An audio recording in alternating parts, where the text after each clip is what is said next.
இந்த மாதிரி உங்களுக்கும் ஹேர் வந்து திக்காகவும் ஷைனிங்காகவும் வேணும்னா ஹேர் வாஷ் பிஃபோர் நான் சொல்கிற டிப்ஸை ஃபாலோ பண்ணுங்கள். பிஃபோர் நைட்டே ஒரு பவுலில் வெந்தயம் ஆட் பண்ணிக்கோங்க. ஆட் பண்ணினதுக்கப்புறம் நம்ம கொஞ்சமாக ரோஸ்மெரி ஆட் பண்ணணும். இது வந்து ஹேர் வந்து நல்லா க்ரோத் கிடைக்குங்க. இது நம்ம நாட்டு மருந்து கடையிலையும் கிடைக்கும், நீங்கள் ஆன்லைன்லேயும் ஆர்டர் போட்டுக்கலாம். நான் ஆன்லைனில் தான் ஆர்டர் போட்டு வச்சுருக்கேன். இப்போ நாம் அதை கொஞ்சம் அது கூட ஆட் பண்ணிக்கலாம். இது நல்ல ரிசல்ட்டு கொடுக்குங்க க்ரோத்துக்கு. நெக்ஸ்ட்டு வாட்டர் கொஞ்சம் ஆட் பண்ணிவிட்டு இது அப்படியே ஓவர் நைட் ஃபுல்லாக ஊறட்டும். இதை அப்படியே தட்டு போட்டு க்ளோஸ் பண்ணி வச்சிடலாம். நெக்ஸ்ட் டே என்ன பண்ணணும் அப்படின்னா, ஒரு கைப்பிடி அளவு கருவேப்பிலை கொத்து, அடுத்து மருதாணி இலை, இதுவும் நம்ம கைப்பிடி அளவு எடுத்துக்கலாம். இது நல்ல ஹேர் க்ரோத்துக்கு ஹெல்ப் ஆகும்.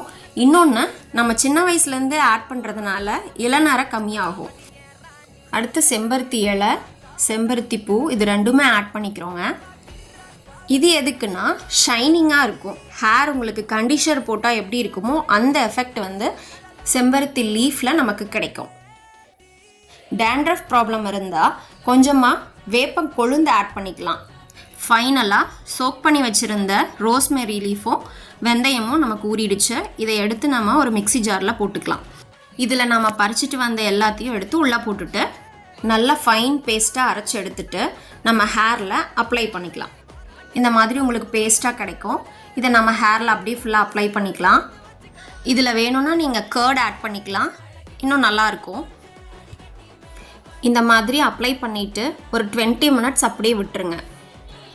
சைனஸ் ப்ராப்ளம் இருக்கிறவங்க இந்த மாதிரி கொஞ்சம் அப்ளை பண்ணுறதை அவாய்ட் பண்ணிக்கோங்க.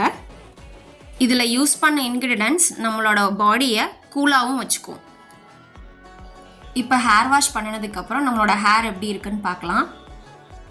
பாருங்கள், உங்களுக்கே இந்த ரிசல்ட் தெரியும் எவ்வளோ ஷைனிங்காக இருக்குது இந்த ஹேரு. இதில் நமக்கு வந்து அதிகமாக சிக்கும் வராது. இந்த மாதிரி நீங்கள் வீக்லி ஒன்ஸ் நீங்கள் ட்ரை பண்ணலாம். இந்த மாதிரி ஹேர் டிப்ஸ்க்கு நம்ம பேஜை ஃபாலோ பண்ணிக்கோங்க. ட்ரை பண்ணி பார்த்துட்டு ரிசல்ட்டை கமெண்ட் பாக்ஸில் கமெண்ட் பண்ணுங்கள். நெக்ஸ்ட் யூஸ்ஃபுல்லான வீடியோவில் பார்க்கலாம். Until stay tuned.